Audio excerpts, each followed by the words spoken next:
Senang sekali malam ini bisa bertemu kembali dengan Bapak Ibu semua untuk beribadah bersama. Mari kita awali ibadah kita malam ini dengan kita pujikan dari Kidung Jemaat nomor 64. Bila kulihat bintang nomor 8, baik 1 dan 3.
Ya, terima kasih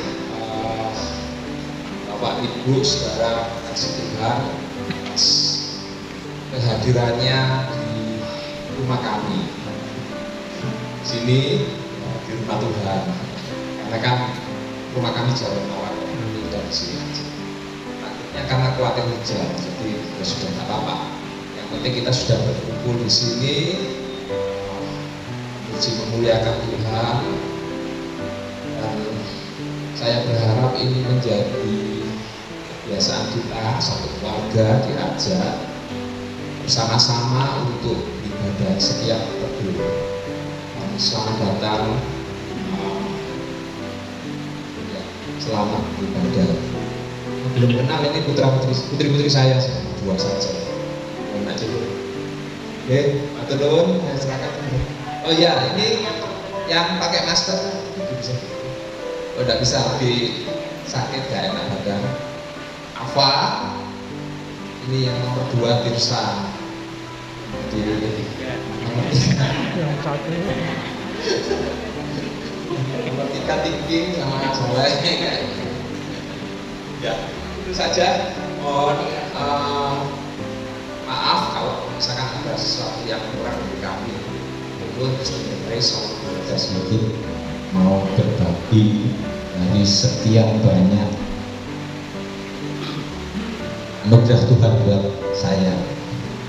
Bapak Ibu juga mungkin tahu awal tahun ini saya diberi oleh Tuhan sebuah drama Korea yang luar biasa menurut saya, dan saya sendiri awalnya itu bilang kok ya sampai kayak gini, tetapi di dalam perjalanan waktu saya menemukan bahwa ya inilah cara Tuhan mengasihi keluarga saya itu ya dengan cara begini.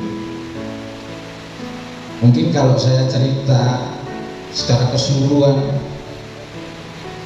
nanti Pak Sarji tidak jadi khotbah, jadi saya hanya sepotong saja, yaitu di bagian, bukan bagian akhir dari drama ini ya, karena dramanya masih berlanjut.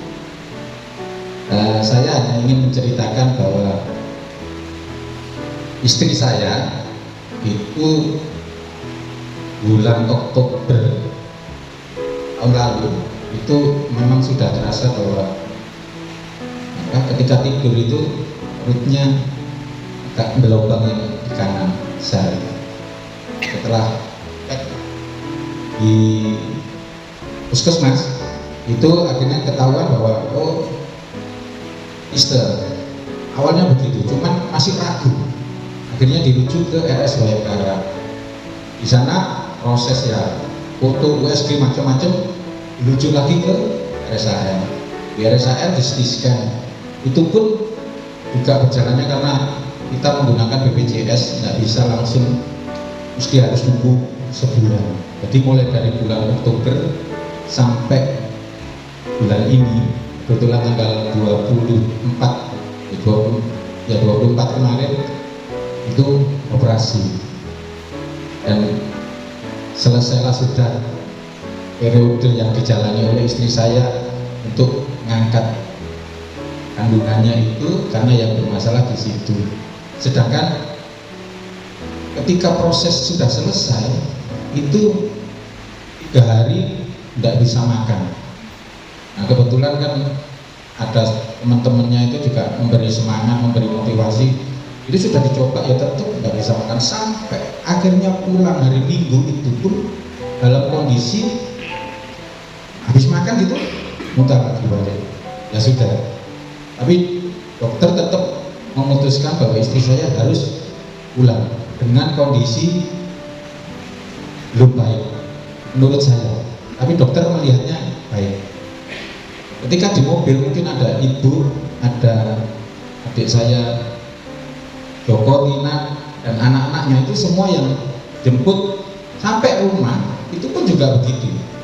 Jalan masih sempoyongan, sudah kepalanya nggak kuat, lehernya ini sudah nggak kuat.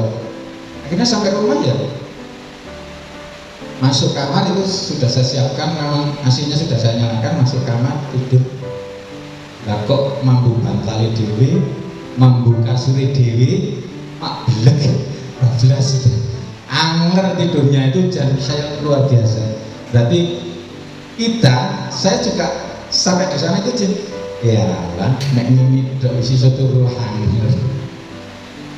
Akhirnya saya juga terus ke depan ke teras itu saya merenung, ya Tuhan, kenapa ya kok begini? Terus nggak tahu saya dapat sesuatu gitu. Ya, memang kita mau hidup nyaman, hidup enak, itu ya rumahnya sendiri. Nah ini kita kan ada komunitas ini, kita di wilayah kita sebagai orang Kristen, ya enak kita kalau di rumahnya sendiri, ojo sampai metu gitu, jangan sampai kita pindah iman gitu. Itu yang saya dapat gitu loh. Oh ya ternyata memang kita harus berkumpul di sini, istilahnya bertukar pikiran. Kenapa saya bisa mendapatkan itu? Karena ketika kita sakit, itu teman itu mesti memberikan pendukung ini, itu berdiskusi terus, ada masukan. Ketika saya sakit pun juga sama. Saya pulang itu dijemput 3 bidadari. Pulang dari RSUD itu dijemput 3 bidadari, itu yang pertama. Itu loh, sama Tuhan diizinkan masuk lagi ke rumah sakit sampai 2 kali. Terus kebetulan yang kedua saya pulang dijemput Pak Pendeta sama Bu Pendeta. Saya ngobrol hampir 3-4 jam mungkin, lama banget, tapi ya di situ puji Tuhan seger lagi saya. Yang terakhir itu saya tanya dokter, dok saya ini sakit apa sih sebenarnya? Karena dilihat dari historis medisnya itu tidak ada yang aneh gitu, kurang healing kata dokternya. Wis kita kayak nggak boleh healing gitu.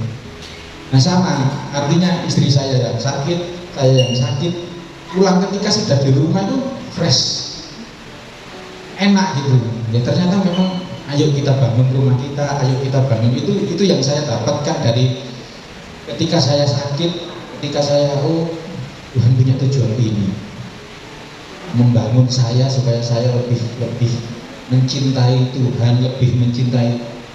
Karena kalau kita berusaha mencintai Tuhan, lebih baik tidak bisa. Tuhanlah yang mencintai kita, Tuhanlah yang mengasihi kita terlebih dahulu. Itu yang bisa membuat kita lebih cinta Tuhan. Itu saja Bapak Ibu yang bisa saya sampaikan.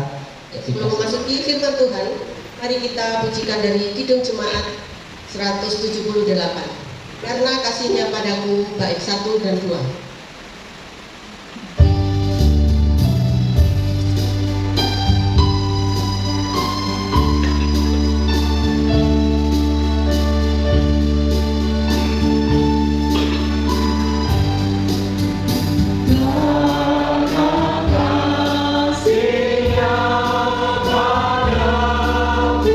Yesus datang ke dunia.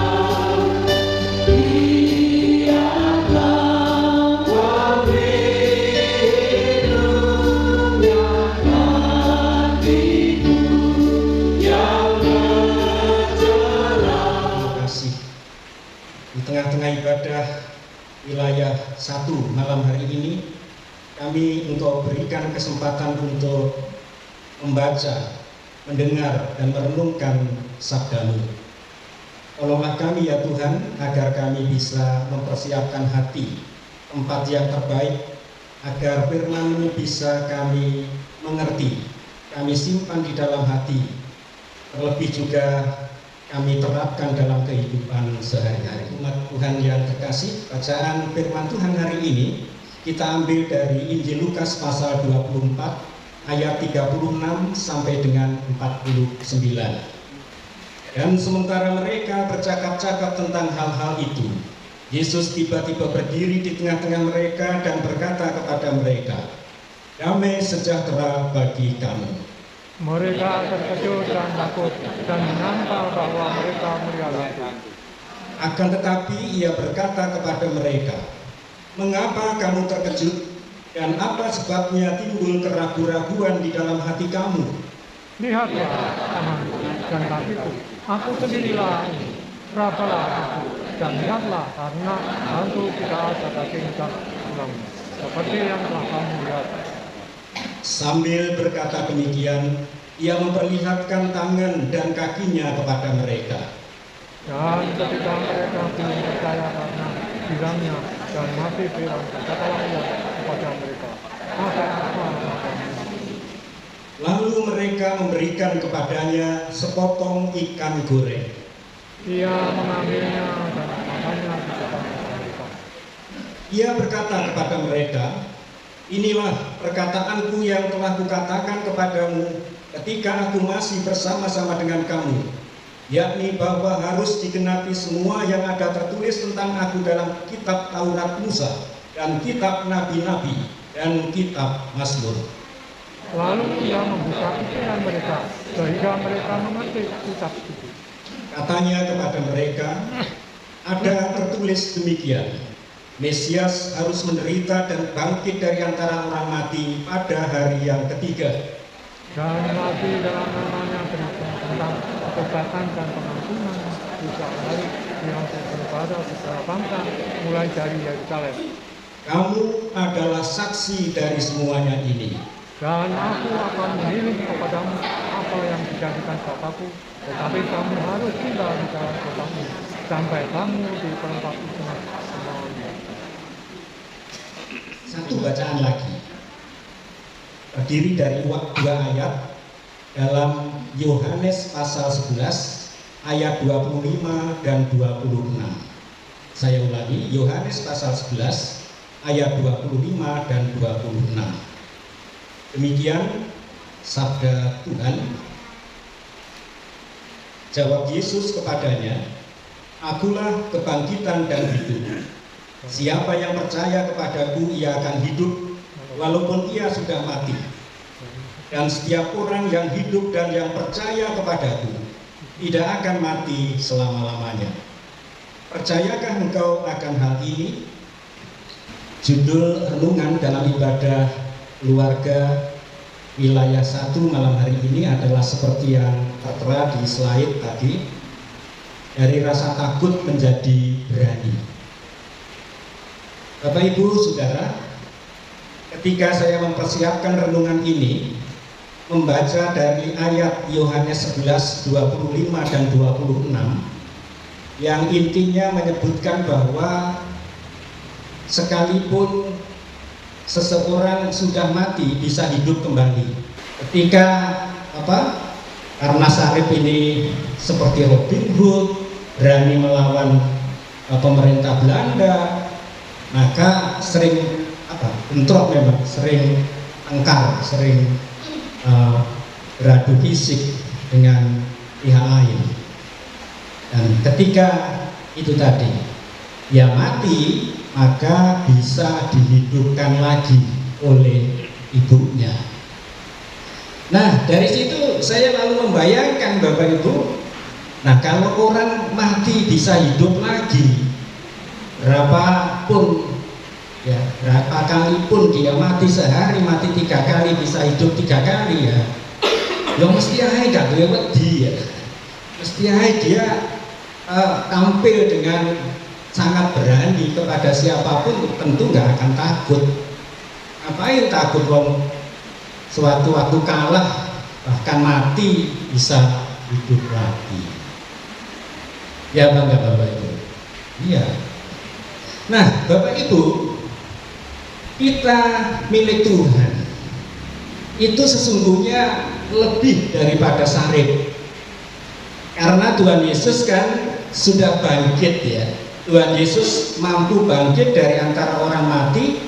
Lalu di ayat kita tadi, ayat tambahan Yohanes 11, 25, 26 ditegaskan dengan amat sangat jelas bahwa barang siapa yang mati di dalam Tuhan akan bangkit lagi, dan barang siapa yang hidup dan percaya kepada Tuhan Yesus tidak akan mati selama-lamanya. Kan gitu. Jadi Tuhan Yesus itu sungguh-sungguh sudah bangkit. Sekarang ini masih dalam suasana Paskah Bapak Ibu. Ini kita berada di minggu Paskah kedua. Minggu yang akan datang Paskah ketiga, masih dalam suasana Paskah. Di peringatan Paskah itu kita kembali diberikan keyakinan, dimantapkan bahwa Tuhan Yesus sungguh-sungguh bangkit, berkuasa untuk menang dari maut. Dan Tuhan Yesus berjanji untuk membangkitkan kita, memberikan kehidupan yang kekal.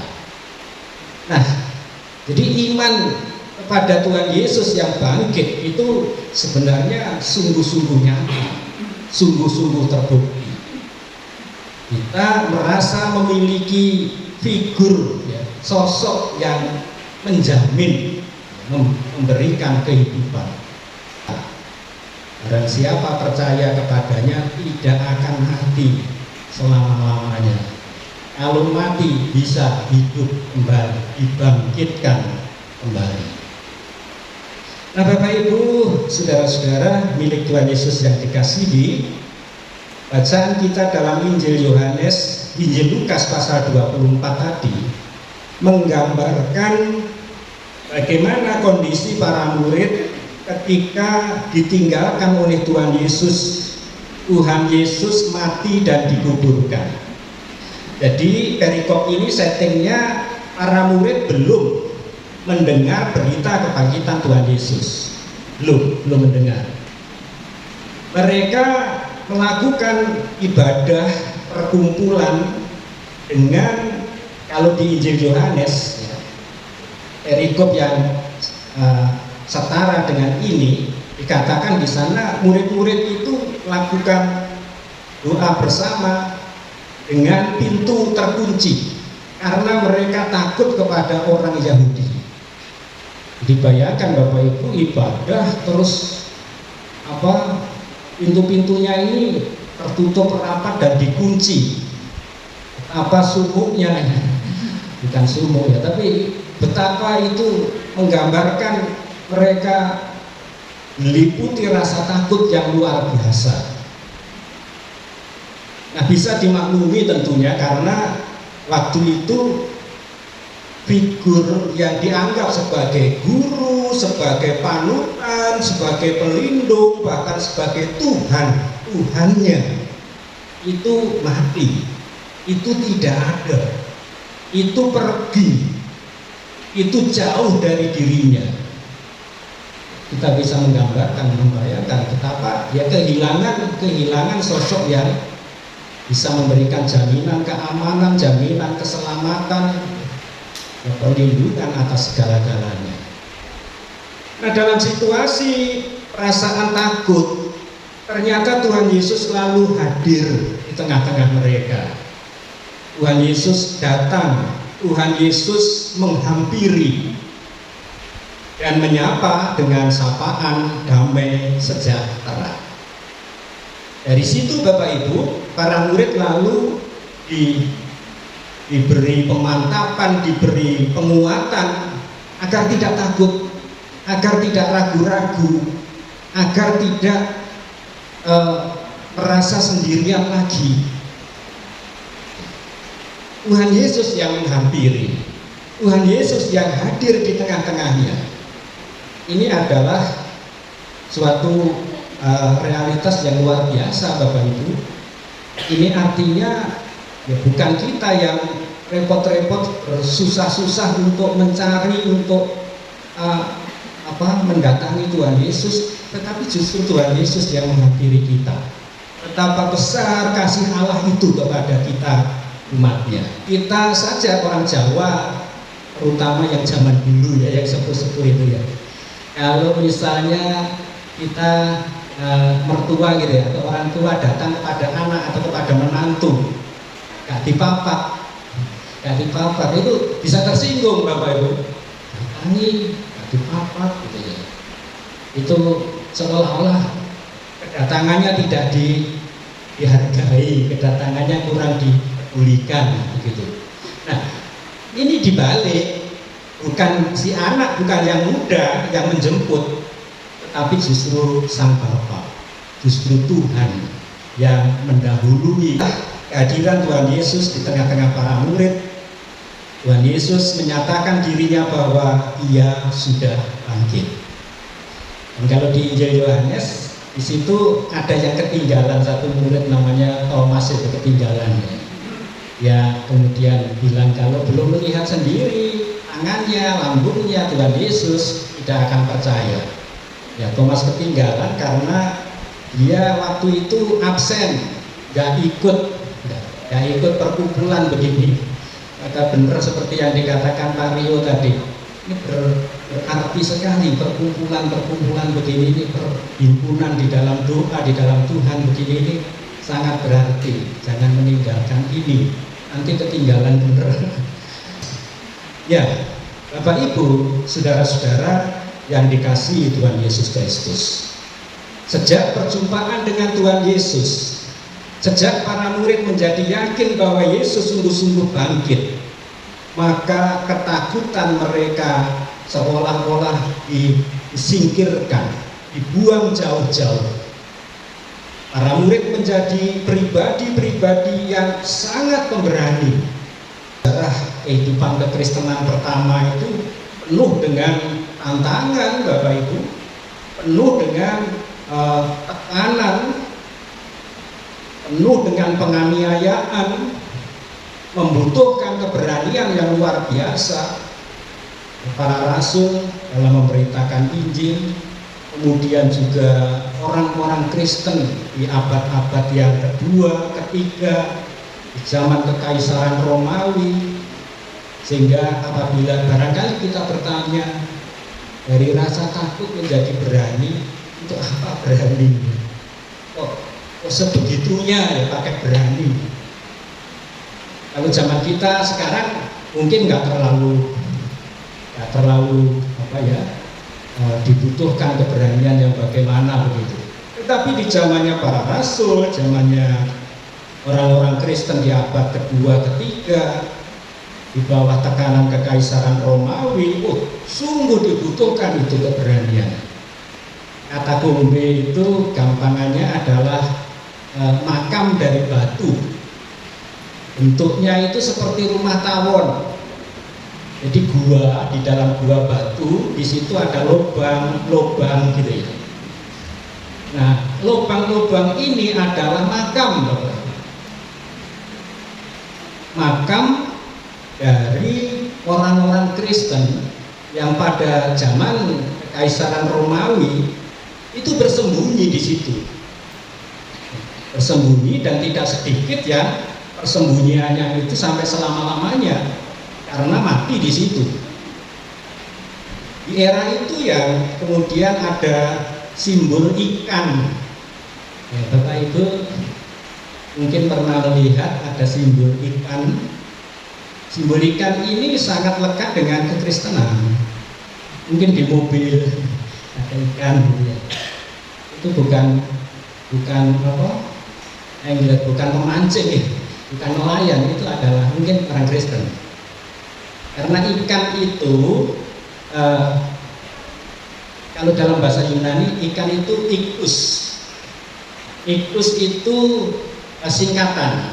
Kepanjangannya itu Yesus Kristus ikus. Yesus Kristus soter. Artinya kalau dalam bahasa Indonesia, Yesus Kristus Putra Allah Juru Selamat. Nah, simbol ikan ini pada waktu orang-orang Kristen teraniaya kemudian bersembunyi di katakombe tadi, itu dipakai sebagai sandi.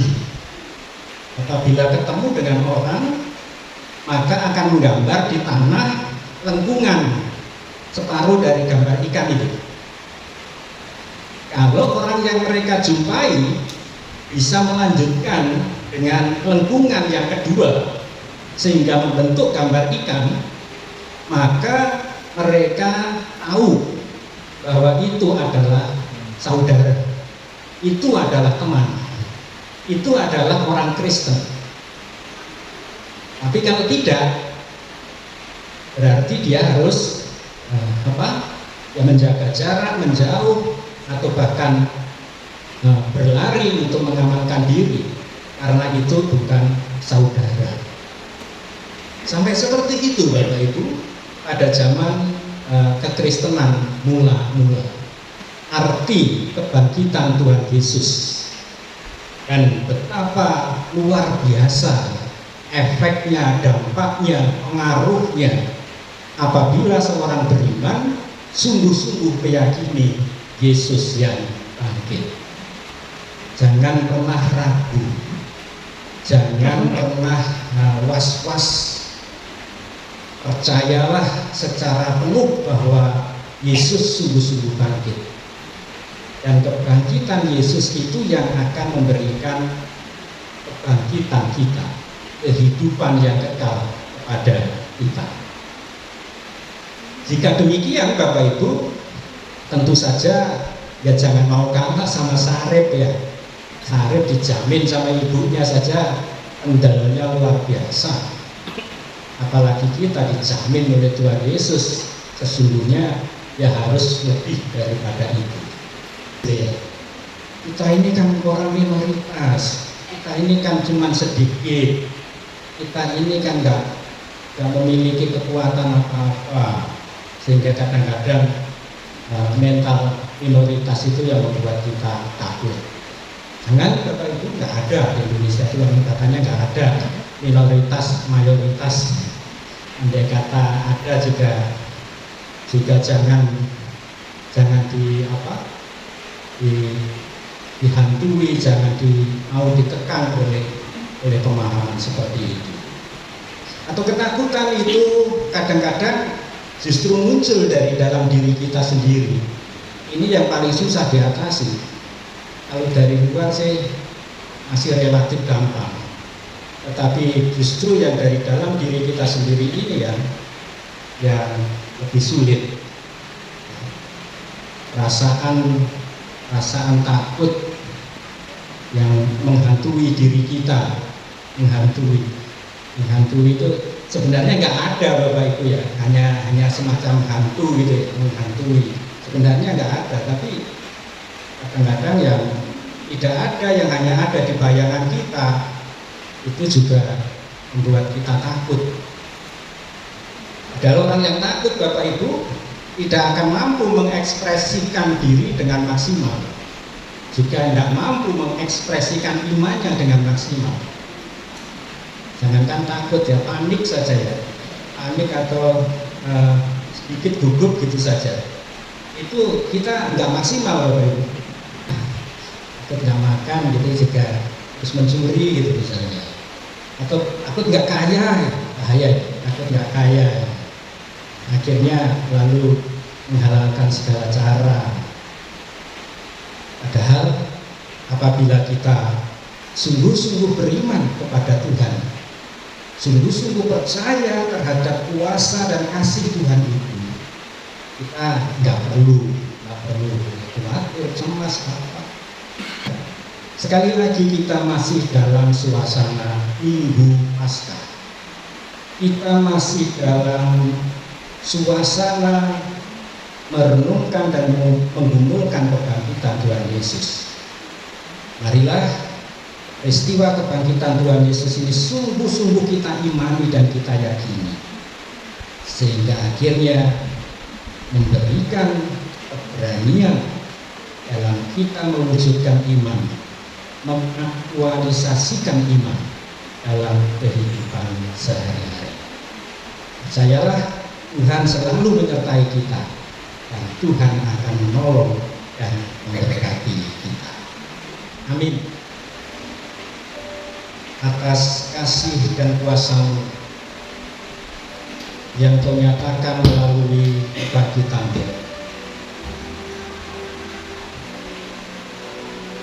hari-hari ini, minggu-minggu ini, kami masih dalam suasana masa raya Paskah, peringatan kebangkitan Tuhan Yesus. Kiranya momentum kebangkitan sungguh-sungguh menambahkan dan menguatkan iman percaya kami kepada Tuhan. Janji Tuhan untuk memberikan kebangkitan dan memberikan kehidupan kekal, kiranya menjadi penopang iman kami, sehingga dalam kehidupan sehari-hari jika kami dihadapkan pada situasi-situasi yang menekan, kondisi-kondisi yang mungkin menimbulkan kecemasan, kami tetap memiliki kekuatan iman.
Allah Bapa Surgawi yang penuh kuasa dan kasih, yang kami sembah di dalam Tuhan Yesus Kristus yang bangkit. Terima kasih Tuhan sudah menyertai dan menuntun ibadah kami malam hari ini, sehingga semuanya dapat berjalan dengan selamat. Terima kasih juga atas firman yang boleh kami renungkan. Kiranya firman ini Engkau sempurnakan dengan kuasa Roh Kudus Tuhan, biar menjadi firman yang hidup, memberikan kekuatan terhadap iman percaya kami, bahwa Yesus Kristus yang sudah bangkit berkuasa dan berkenan memberikan kebangkitan dan hidup kekal kepada kami yang ada. Terima kasih Tuhan.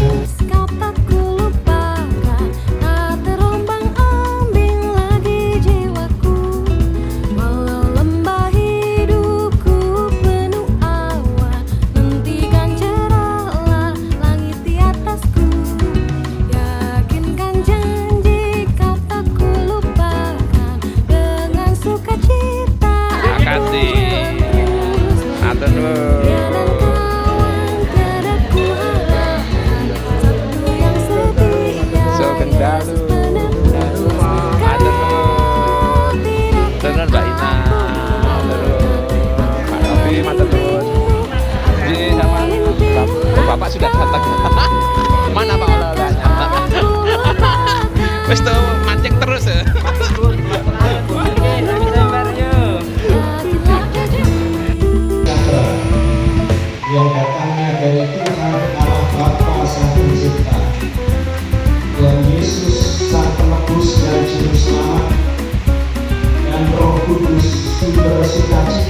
damai sejahtera menyertai saudara-saudara sekalian